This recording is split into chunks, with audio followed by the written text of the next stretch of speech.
Ini mobil bukan yang sering dihujat, tapi kok masih laku? Kenapa? Kenal ini, HR-V SE 2023, salah satu crossover di Indonesia yang bikin kita geleng-geleng kepala.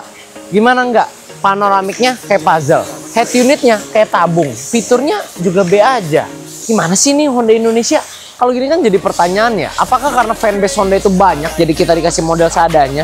Atau ini cuma strategi marketing dia? Mereka cuma mengingat kita karena modelnya yang emang Honda banget sih, presisi, stylish, dan sporty. Tapi dengan semua kelemahan yang dimiliki Honda HR-V generasi ketiga ini, kenapa dia masih bisa menjadi pemimpin di kelasnya? Untuk itu, mari kita bahas. Kita mulai dari eksteriornya dulu. Seperti yang kalian bisa lihat, ini warnanya emang cakep banget ya. Warna lagi ngetren banget. Warnanya namanya Senkaki. Kaki, bukan kaki. Nah, emang ini warna yang lagi dicari-cari anak muda karena warnanya unik dan baru ada di mobil ini doang. Sekarang HR-V desainnya makin elegan dan stylish saja. Beda daripada generasi sebelumnya yang lebih membulat, sekarang dia lebih kotak sehingga lebih sporty dan agresif. Dengan grill yang menyatu catnya dengan bodi dan desain horizontal, menyatu dengan headlampnya di sini yang sudah menggunakan LED dan ada teknologi daytime running light tentunya yang bisa meningkatkan visibilitas mobil ini baik di siang ataupun malam hari. Dari samping yang paling menarik perhatian adalah garis tarikannya yang ditarik dari depan sampai ke belakang seperti pahatan yang mengalir sampai belakang. Nah, kalau kita ke bawah sini, dia menggunakan velg berukuran 18 inci yang dibalut dengan warna single tone dengan warna gunmetal grey sepertinya ya. Nah, kalau yang nggak kalah menarik dari HR-V dari sampai sini adalah bagian handle pintu belakangnya. Ini dipertahankan dari HR-V generasi 1 yang nggak resmi masuk ke Indonesia, mengisyaratkan mobilnya seolah-olah coupe padahal enggak. Nah, buat kalian yang nggak masih asing seperti dengan fitur ini sih, mungkin agak susah ya nyari handle-nya di mana ya. Berpindah ke bagian belakang, yang paling menarik mata kita adalah stop lamp yang didesain dari ujung ke ujung. Ini memang lagi modern dan up to date banget. Selain itu di bagian atasnya kita dapat spoiler biar terlihat makin racing. Dan di bagian bawah sini rear diffuser yang membuat tampilan mobil ini menjadi tetap sporty dan tangguh layaknya sebuah crossover SUV. Hampir ketinggalan, mobil ini juga dilengkapi dengan kamera belakang dan sensor parkir sebagai fitur keselamatan. Bisa dibilang kalau soal eksterior kami nggak ada keluhan lah mobil ini. Mobilnya emang bener kalau kata netizen paling ganteng karena desainnya sekarang juga udah berubah drastis dibandingkan generasi sebelumnya. Improvement yang banget lah. Nah, tapi kalau kalian lihat ya, ground clearance dia tinggi, tapi atapnya tuh kayak landai gitu. Jangan-jangan dalamnya udah jadi lebih sempit daripada generasi sebelumnya. Yuk kita lihat. Sekarang kita udah masuk dalam interiornya dan ini bagian yang cukup membuat halus dada, tapi nggak masalah, kita bahas satu persatu. Dari joknya dulu, dia joknya sudah semi bucket seat dan enak didudukin ya, karena bahannya kombinasi leather dan fabric, jadi adem. Beda dengan jok full kulit yang kalau kita dudukin kelamaan bisa panas, kecuali mobil kalian udah punya fitur AC yang ada di dalam jok sini sehingga bisa nyemburin udara dingin. Untuk pengaturannya masih manual semua, sayangnya nggak ada elektriknya sama sekali, maju mundur, senderan, naik turunnya semua masih manual. Di atas sini ada panoramik yang bikin lighting kita kalau lagi konten gini bagus buat kalian konten creator, tapi mohon maaf ini belum elektrik jadi masih manual buka tutupnya. Nah, kalau di setir sudah baut kulit dengan tombol-tombolnya banyak, pengaturannya pun sudah lengkap, tir dan teleskopik, jadi memang bisa menyesuaikan berbagai posisi atau postur pengemudinya. Nah, bagian tengah sini ada console box yang empuk, jadi kami suka untuk jadi armrest juga. Sampai sini door trim ada soft touch walaupun masih kombinasi plastik, tapi nggak masalah karena ada list silver ini yang bikin tampilan jadi estetik. Nah, kalau di sebelah sini ada TV tabung yang kelihatan dari tahun 90-an. Walaupun bagian secara keseluruhan dashboard ini memang berubah, tampilannya sangat drastis menjadi lebih modern dan lebih enak dilihat. Soft touch masih gabung nyampe sini. Dan di atas sini ada sun visor yang jika dibuka ada cermin dan ada lampu buat kalian yang suka dandan. Satu yang kita sayangkan di dalam interior sini sih adalah head unitnya ya. Karena dilihat kompetitornya banyak yang memiliki head unit dengan tampilan OS yang lebih menarik dan yang model lebih modern seperti model floating gitu. Kalau Honda HR-V di Indonesia masih menggunakan head unit yang seperti aftermarket dan tampilannya nggak semodern itu. Ups. Dan juga yang paling kami nggak suka ya model tabungnya ini.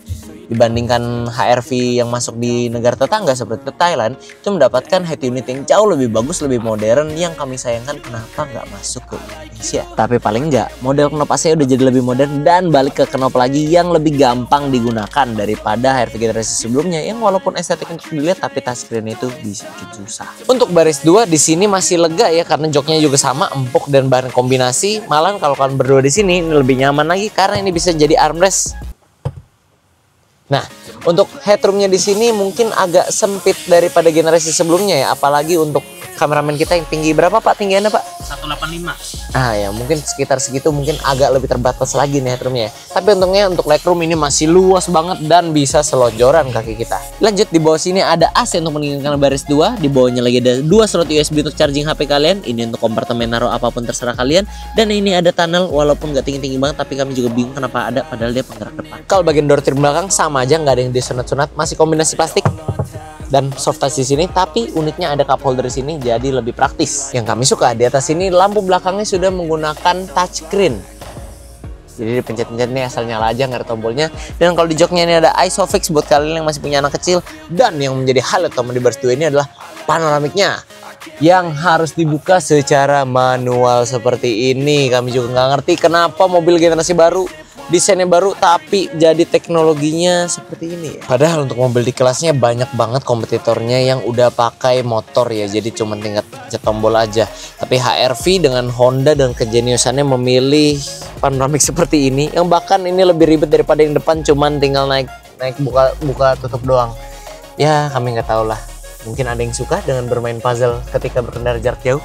Tapi tenang aja, setelah kita menuai kabar buruk di panoramiknya, sekarang kita mendapatkan kabar baik lagi, yaitu kapasitas bagasi yang menjadi lebih besar dibandingkan generasi sebelumnya. Dan tenang aja, kalau ini belum cukup luas buat kalian masih bisa lipat joknya menjadi rata lantai, sehingga buat orang dewasa pun tiduran di sini masih sangat bisa. Tapi kami nggak merekomendasikan ya tiduran saat mobil berjalan. Walaupun kami tadi menyinggung soal panoramik warungnya, tapi ada beberapa hal dari fitur mobil yang menarik juga untuk dibahas.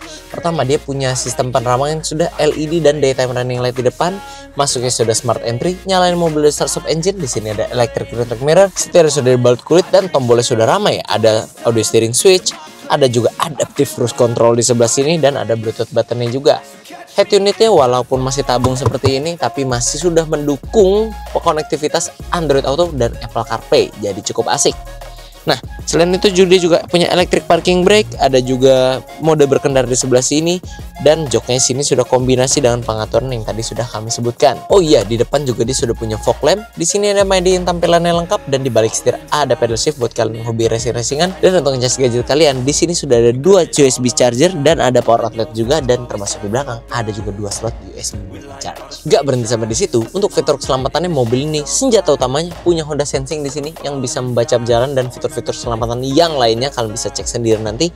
Untuk airbagnya ada 4, pengereman sudah lengkap, ABS, EBD, brake assist, juga pengereman sudah cakram depan belakang, dengan ada VSA di sini, sensor parkir dan sensor kamera. Dan tambah lagi satu fitur penting gak penting yang ada di mobil ini, yaitu pengaturan semburan AC-nya yang bisa dirubah dari satunya di sini aja, jadi bisa disebar ke lubang di sekitarnya.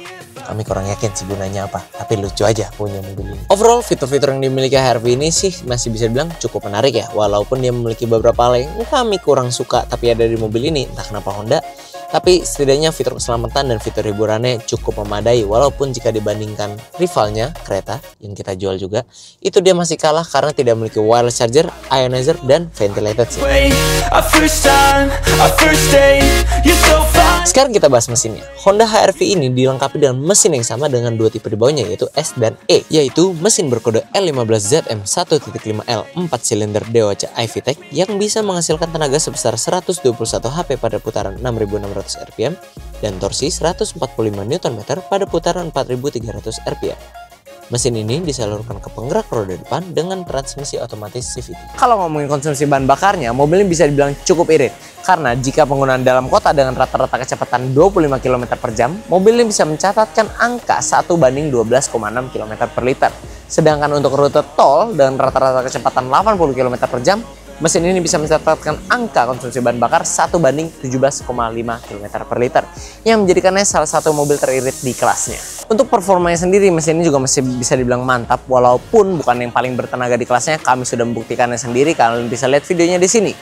Untuk manuver di perkotaan dan untuk cari handlingnya juga oke, dengan suspensi yang nyaman, bisa meredam getaran dengan baik, dan secara overall mesin ini memang oke lah untuk penggunaan dalam kota. Jangan lupakan kalau mobil ini punya fitur pedal shift yang bisa bikin kalian merasakan sensasi berkendara manual, walaupun mobil ini menggunakan transmisi CVT, jadi agak bingung juga sih. Tapi ya nggak masalah, yang ini kan tipe SE. Kalau kalian emang mau racing betul, kalian ambil yang RS, karena kami juga jual mobil ini.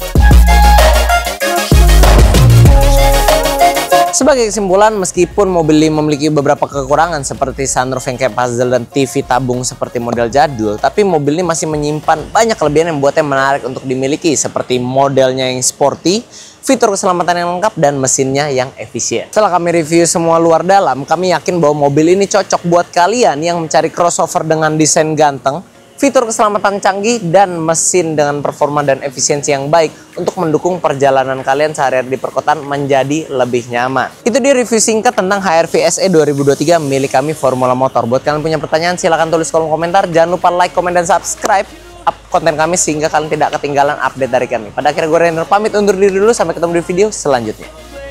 You sip wine, I drink straight. Don't waste time to my place. I feel my heart erase.